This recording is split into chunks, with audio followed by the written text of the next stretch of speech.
Hello everybody and welcome back to another video. In today's video I'm going to show you how you can take photos in Anno 1800. So the chances are, if you are watching this video, you've been given a quest either by one of the competitors on the map.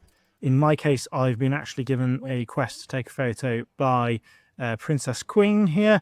You can also get them from your own citizens. Occasionally they'll ask you to take photos of them or their workplaces. In my case, however, I've been given one to go and take a photo of the lighthouse over here. And in order to take a photo, all you actually need to do is come over to your quest book just here. And in your quest book, you will see this button here that says take photo.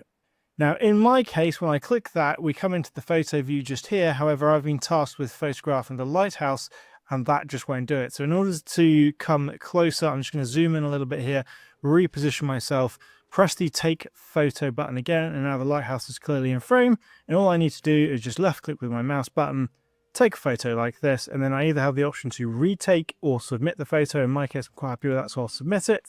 As you can see, I've now completed the quest. I've been rewarded with a cash sum and some extra reputation as well. And that's it, guys. That's how you take photos in Anno 1800. I hope this tutorial has helped.